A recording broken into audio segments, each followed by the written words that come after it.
হ্যাঁ পৌঁছে ফোন করব।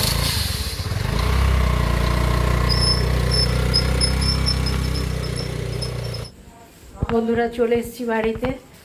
দাদা ওখান থেকে চলে গেলেন। দাদাকে বাড়ির দিকে চলে গেল, আর আমি একই গাড়িতে এসে মাঝ রাস্তা থেকে আমি আবার অন্য গাড়িতে চলে এলাম। আর দেখাতে পারিনি কারণ দাদা সেইভাবে নেই, সেই জন্য আপনাদের সঙ্গে শেয়ার করতে পারিনি। আর এই দেখুন এখানে আছে মোমো। দেখলেন তো আপনাদের দাদা চলে গেলেন হলদিয়ায় অফিস ট্যুরে। আর আজকের ভিডিও আছে সংসারের কাজ, রান্না। আর যত বয়স বাড়ে আমাদের সম্পর্কের গভীরতাও বাড়ে। শুভ সকাল বন্ধুরা, চলে এসেছি সকালবেলায় রান্নাঘরে। এখন হচ্ছে 6:45 বাজে। আপনাদের দাদা আজকে হলদিয়া যাবেন, তা সেই জন্য সকালবেলায় রান্নাঘরে চলে এসেছি। আমার আশিবাসি কাজ হয়ে গেছে। আর এখানে হচ্ছে আপনাদের দাদাকে একটু টিফিন বানিয়ে দেবো হালকা করে। ওনার শরীরটা ভালো নয়, তবু তো ডিউটি যেতে হবে। 2 দিন বাড়ি ছিলেন। মানে আটা মেখে নিয়েছি আর আলুও কেটে নিয়েছি। একটু আলু ভাজি আর রুটি বানিয়ে দেবো, উনি খেয়ে যাবেন। তাহলে চটপট এটা রেডি করে নিয়ে তারপরে আসছি। একদিকে আলু ভাজা বসিয়ে দিয়েছি আর একদিকে রুটিটা করে নেব। আর উনি তাড়াতাড়ি বেরিয়ে যাবেন। উনি কলকাতা থেকে গাড়ি আসবেন। আমাদের যে কালীতলা বাস স্ট্যান্ড আছে ওখানে এসে গাড়ি দাঁড়িয়ে থাকবে, ওখান থেকে উনি গাড়িতে চলে যাবেন। আর আজকে থাকার কথা, একটা দিন থাকবেন উনি, পরের দিন আসবেন। সেই জন্যে ভাবলাম সকালবেলা একটু। আর আপনাদের দাদারও তো শরীরটা খারাপ বলে শনি রবি তো এমনিই ছুটি থাকে, আর সোমবার দিনও উনি অফিসে যাননি, ছুটিতেই ছিলেন। সেই জন্য আর অফিসের কাজ তো করতেই হবে। সেই জন্য আমি ভাবলাম সকালবেলা একটু টিফিন বানিয়ে দিই। রুটি আলু ভাজা সেটাই বানিয়ে নিচ্ছি। আর এই যে আমার রেডি হয়ে এসছে। খুব তাড়াতাড়ি উনি বেরিয়ে যাবেন, 7:45 আর মধ্যেই বেরিয়ে যাবেন। সেই জন্য তাড়াতাড়ি উঠে আশিবাসি কাজ আমার হয়ে গেছে। আর সমস্ত কিছু গোছগাছ করে, আর এই যে রুটি আলু ভাজা হয়ে গেল, তা সেটাই দেখাচ্ছি। এই দেখুন রুটি আলু ভাজা হয়ে গেছে। আপনাদের দাদাও রেডি হয়ে গেছেন, উনি খেয়ে আর বেরিয়ে যাবেন। আর সমস্যা হচ্ছে কি, উনি খেতে বসছেন কিন্তু সেইভাবে খেতে পাচ্ছেন না। যাই হোক, ওনাকে দিয়ে আসি। হ্যাঁ পৌঁছে ফোন করব।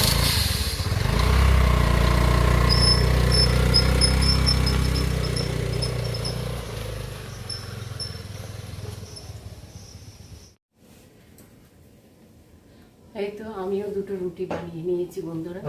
2টো রুটি বানিয়ে আমিও ভাবলাম 2টো রুটি খেয়ে নিই। সেই জন্য ছেলে তো এখনও ওঠেনি, ছেলে শুয়ে আছে।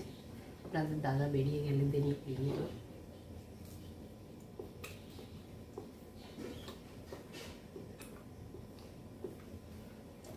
আর আকাশের দিকটা খালি দেখছি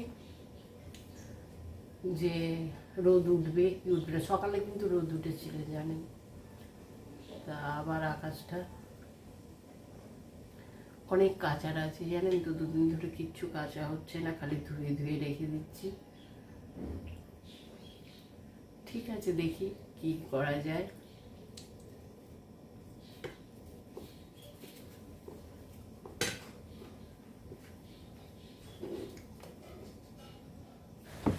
দু তিন দিন হয়ে গেল একভাবে বৃষ্টি হচ্ছে, কখনো ঝমঝম করে হচ্ছে আর কখনো ঝিরঝির করে হচ্ছে। এর মাঝে তো সূর্যই উঠছে না, তবে হাওয়া থাকছে জানেন তো। ভাবলাম আজকে একটু কেচেই দেবো, নাহলে শুকাবে না জানেন তো, অনেক পড়ে গেছে। আর এই দেখুন চলে এসেছি ছাদে, এই জামা কাপড়গুলো একটু ধুয়ে দিচ্ছি। আর ওই হসপিটালে যাচ্ছি, নার্সিংহোমে যাচ্ছি তো, সেখানেও জামা কাপড়গুলো একটু না ধুয়ে দিলে নয়। তা সেই মতো অল্পই কেচেছি, যে কিছু তো ধুয়ে দিতে হবে, নাহলে রাশি ক্ষেত্র জমা হয়ে যাচ্ছে। সেই মতো ওই যেটা পরে গিয়েছিলাম। আর আমি তো রোজ যাচ্ছি না, একদিন ছাড়াই যাচ্ছি। আর যে কদিন আছে দাদা যেতে হবে। আর যে কথা আগেই বলছিলাম যে সম্পর্কের গভীরতাগুলো একটা বয়সে এসে কিন্তু বেড়ে যায়। মেলে দিয়েছি বন্ধুরা ছাদে। আকাশটা মোটামুটি এখনো পর্যন্ত ঠিক আছে, দিয়ে তো দিয়েছি, এরপরে দেখা যাক। মেলে দিয়েছি সব।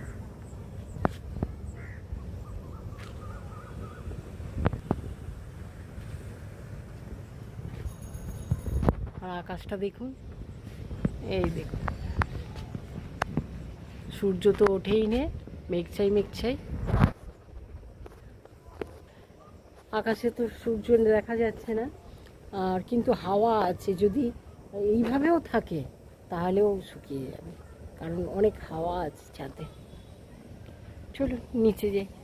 এই তো বন্ধুরা, পুজো হয়ে গেছে আর সমস্ত কাজ গুছিয়ে নিয়েছি। চলুন আপনাদের শেয়ার করি। তার আগে এই যে সমস্ত তুলে নিয়ে চলে এসেছি।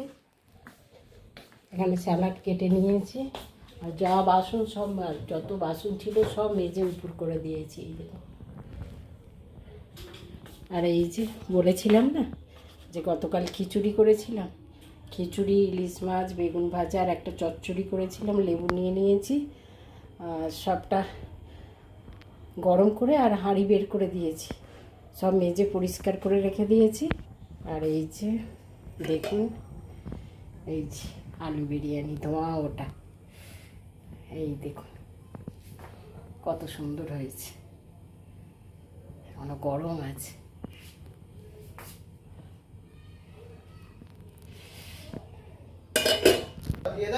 ছেলের তো খুব খিদে লেগে গেছে, কারণ বিরিয়ানি বলে কথা, সে আলু বিরিয়ানিই হোক আর চিকেন বিরিয়ানিই হোক আর যাই হোক, তাহলে ওকে চটপট দিয়ে দিই। আর আমিও খেয়ে নেবো, অনেকটা বেলা হয়ে গেছে জানেন। আজকে আর নার্সিংহোম যাবো না, দাদাকে গতকাল ছাড়েনি, হয়তো বুধবার ছাড়বে। 8 দিন তো হয়েই গেছে। একটা ফোঁড়া নিয়ে শুধু ঠিকমতো কেয়ার নেয়নি বা অতটা বুঝতে পারেনি, সুগার তো চচ্চর করে বেড়ে গেছে। যাই হোক, যা হয়ে গেছে সেটা তো আর কিছু করার নেই। 8 দিন হয়ে 9 দিন 10 দিনে পড়ে গেল, দাদা নার্সিংহোমে ভর্তি আছে। ঠিক আছে, আমরা খাওয়া দাওয়া করে নিই, তারপরে আবার আসছি। মা ছেলের দুজনের খাবারই বেড়ে নিয়েছি। একদিকে ছেলের আলু বিরিয়ানি আর আমার হচ্ছে খিচুড়ি। বেশ লাগছে দেখুন, আর খেতেও দুর্দান্ত হয়েছিল। এটা হচ্ছে পরের দিন বুধবারের ভিডিও। তা মঙ্গলবার আর কিছু শেয়ার করিনি, আর একেবারে চলে এসেছি সকালবেলা। এই জায়গাটা কদিন ধরে একটু পরিষ্কার করব ভাবছিলাম। এখানে যে জারগুলো আছে আর পেপারগুলো চেঞ্জ করব বলে আমি ভাবলাম যে না, আজকে এটা করতেই হবে। তা সেটাই করতে নিয়ে এসেছি। জারগুলো মোছা হয়ে গেছে, মুছে এবারে এই পেপারগুলো ওইখানটা চেঞ্জ করে দিচ্ছি, দিয়ে আর ওই জারগুলো আবার সাজিয়ে রেখে দেব।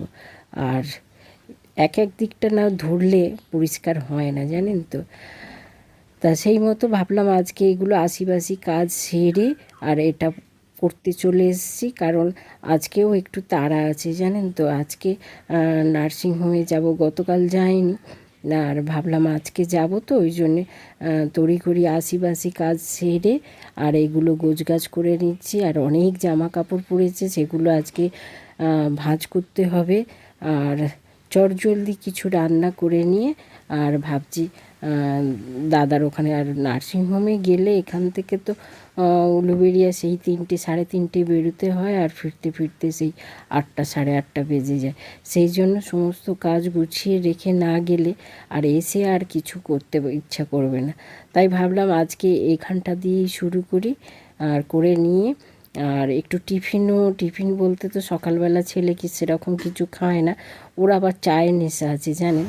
আমি সেভাবে চা খাই না, কোনো দিন হয়তো থেকে গেল খেলাম, কিন্তু যে নেশা খেতে হবে তা না। তা ছেলের জন্য তো চা করতে হবে। আর আমি আর একটা জিনিস বানিয়েছি, সেটা আপনাদের সঙ্গে শেয়ার করছি। সকালবেলা আগেই ওখানটা গোছগাছ করছিলাম। তো চা হয়ে গেছে ছেলের জন্য, ও চা খাবে। এই যে চা হয়ে গেছে, আর আমার জন্য আজকে মুগ কড়াই সিদ্ধ করেছি। এই দেখুন, মুড়ি দিয়ে খাবো বলে মুড়িও বের করে নিয়েছি, ওর বিস্কিট বের করেছি, ওর চাটা ঢেলে দেবো। আর আমি ওই একটু কড়াই সিদ্ধ করেছি, এই দেখুন ওপর থেকে একটু গোলমরিচ ছড়িয়ে দিয়েছি। চা এখানে রেডি হয়ে গেছে, চাটা ঢেলে দেব। দেখলেন তো ছেলের জন্য চা, আর আমার হচ্ছে একটু মুগ কড়াই সিদ্ধ করেছি। আমার মুগ কড়াই সিদ্ধ খেতে খুব ভালো লাগে, তা সেই জন্য একটু মুগ কড়াই সিদ্ধ করে নিয়েছি। আর রান্না বলতে ইলিশ মাছ আছে আজকে, দেখি ছেলে তো ভাজা খেতে পছন্দ করে, যদি সর্ষে পোস্ত খেতে চায় তাহলে ওটাই বানাবো। আর ভাত, আর কিচ্ছু বানাবো না, আর যদি আবার নার্সিংহোমে যাই দাদার কাছে, আপনাদের দাদা তো হলদিয়া, আজকে রাত্রে ফেরার কথা আছে। দেখি রান্না টান্না করে বিকালের দিকে হয়তো দাদাকে একবার দেখতে যাবো, গতকাল তো যাইনি। তাহলে কাজটা একটু এগিয়ে নিই।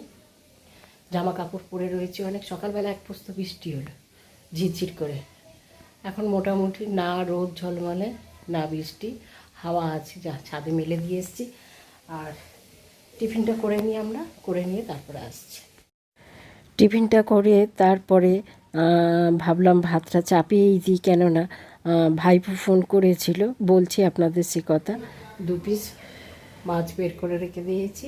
ছেলে তো বললো ভাজা খাবে, আমি পোস্ত দিয়ে সর্ষে পোস্ত খাবো না, আমি ভাজাই খাবো। আলু ভাতে দিয়েছি, একটা আলু কেটে দিয়েছি, আর 2 পিস কচু দিয়েছি। আমার কচু সিদ্ধ খেতে খুব ভীষণ ভালো লাগে। আর এখানে একটুখানি টক আছে আগের দিনে, সেটাকেও গরম করে নেব এই যে মোরলা মাছ দিয়ে আর মাছের ডিম দিয়ে গরম করে নেব। আর তাড়াতাড়ি করছি কেন, ভাইপো ফোন করেছিল যে পিসিমণি আজকে বাবায়ের ছুটি হয়ে যাবে, তা সেই জন্য আমি যাব। আর এখানে দেখুন সমস্ত জামা কাপড় তুলে রেখে দিয়েছি, চটপট ভাঁজ করে নিই, কারণ অনেকটাই বেলা হয়ে গেছে। যে কথা বলছিলাম, অনেকটাই বেলা হয়ে গেছে, সেই জন্য ভাবলাম ভাত হতে হতে আমার জামা কাপড়গুলো গোছগাছ হয়ে যাবে।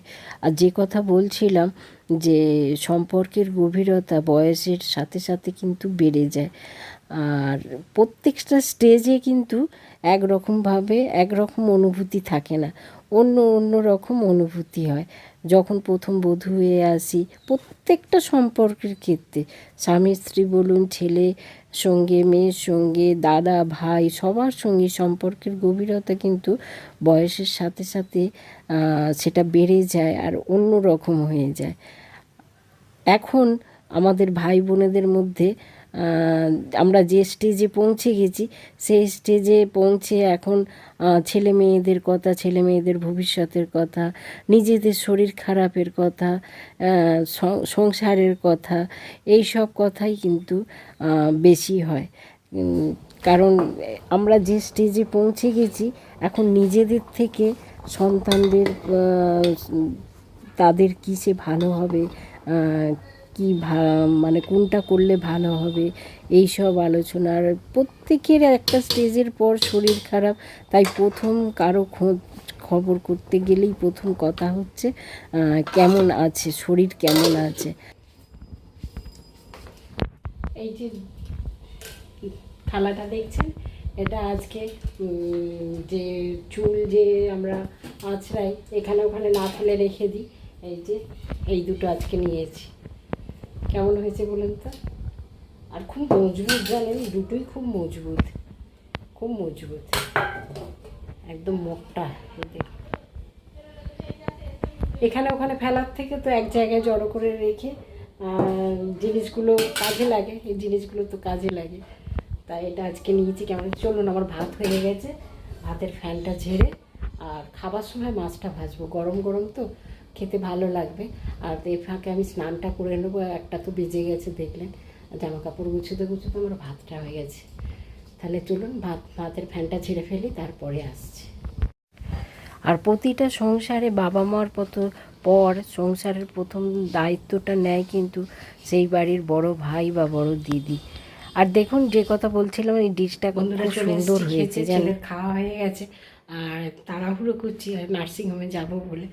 আর সিম্পল খাবার, অথচ কি খাচ্ছি সেটাই আপনাদের সঙ্গে শেয়ার করব। এই দেখুন, এখানে ইলিশ মাছ ভাজা, মাছের তেল, ছেলের একটু আলু সিদ্ধ ছিল, আর আমার ওই কচু সিদ্ধ আর একটু টক, এই হচ্ছে আমার সিম্পল খাবার। দেখলেন তো, সিম্পল খাবার, কিন্তু এর সঙ্গে আর কিছু লাগে না, জানেন, ইলিশ মাছ ভাজা আর আলু সিদ্ধ। ছেলেকে বললাম পোস্ত দিয়ে বানাবো, সর্ষে পোস্ত দিয়ে ভাপা, বলছে না আমি ভাজাই খাবো, সেই জন্য এটাই বানিয়ে নিয়েছি। আর তড়িঘড়ি ওকে খাওয়া হয়ে গেছে, আমি ওকে এবারে খেয়ে নেব, খেয়ে নিয়ে আবার বেরোবো। তাহলে বন্ধুরা খেয়ে নিয়ে আবার পরে আসছি আপনাদের কাছে। একেবারে রেডি হয়ে বেরিয়ে চলে এসেছি, প্রায় আমি কালীতলা বাস স্ট্যান্ডের, আমাদের যে বাস স্ট্যান্ড আছে সেখানের কাছাকাছি চলে এসেছি। আর যে কথা বলছিলাম দাদাকে তো যে প্রত্যেকটা বাড়ির বাবা মার পরে কিন্তু সংসারের দায়িত্ব বর্তায়, বেশিরভাগ কাজটা করতে হয় কিন্তু বড় ভাইকে। আর দাদা মা তো সার্ভিস করতেন, তাই দাদা মাকে হাতে হাতে রান্নার কাজে কিন্তু অনেক হেল্প করতো। আর আমাকে যেটা করতে দিত না দাদা সেটাই করতো, যে তুই পরে করবি, এখন তোকে করতে হবে না। যাই হোক, অনেক কথাই মনে পড়ছে। আর এই চলেছি, কালীতলায় এসে গেছি। বন্ধুরা চলে এসেছি বাড়িতে।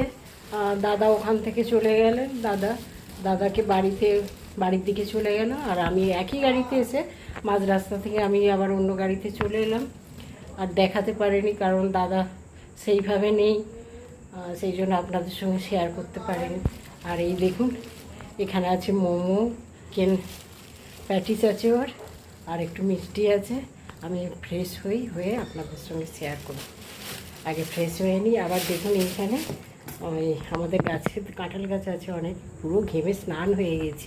এই আগেই বলেছিলাম আমাদের অনেক কাঁঠাল গাছ আছে, তা কয়েকবার খাওয়া হয়ে গেছে, আপনাদের সঙ্গে শেয়ার করা হয় না। আর কোগুলো দেখুন খালি, এই দেখুন।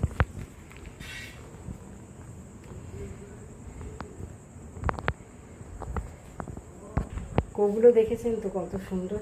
তা আমি ফ্রেশ হয়ে নিই, ফ্রেশ হয়ে ছেলের তো আমার খিদে পেয়ে গেছে, আমারও খিদে পেয়ে গেছে। ফ্রেশ হয়ে তারপরে আপনাদের সঙ্গে শেয়ার করব। চলে এসেছি ফ্রেশ হয়ে, খাবারটা রেডি করছি। ছেলেরও খিদে পেয়েছে, আমারও খিদে পেয়েছে। ওর জন্য যে চিকেন প্যাটিসটা নিয়েছিল আর এই যে মোমো ছোটো টেটা মেলা থেকে কিনেছিলাম সেটাই দেখাচ্ছি। আর ছেলের প্লেটে ওই প্যাটিসগুলো তুলে দেবো, 2টো প্যাটিস আছে, আর আমার মোমো আছে, আর ও মিষ্টি নিয়েছি একটু, আর কাঁঠাল আছে, আর এগুলোই এখন খাওয়া হবে। তা ও তাড়া দিচ্ছে, আমাকে বড্ড খিদে পেয়েছে মা, তা সেই জন্য তড়িঘড়ি ফ্রেশ হয়েই আগে খাবারটা রেডি করতে চলে এসেছি। তাহলে বন্ধুরা চলে এসেছি ভিডিওর শেষ পর্যায়ে। আমার কথা, আমার কাজ, ভিডিওর যদি কোনো অংশ নতুন বন্ধু কারো ভালো লাগে তাহলে লাইক দিয়ে চ্যানেলটাকে সাবস্ক্রাইব করে পাশে রাখা বেল বাটনটা অন করে দেবেন। তাহলে আমি যখনই ভিডিও দেবো আপনাদের কাছে নোটিফিকেশান চলে যাবে, আর আপনারা আপনাদের সময় মতো দেখে নিতে পারবেন। আর পুরনো বন্ধুরা যেভাবে ভালোবাসা দিচ্ছেন সেভাবেই পাশে থাকবেন। তাহলে আপনারা ভালো থাকবেন, সুস্থ থাকবেন, পরিবারের সকলকে নিয়ে আনন্দে থাকবেন। আবারও আসবো নতুন দিনের নতুন ভিডিও নিয়ে। তাহলে আপনারা ভালো থাকবেন।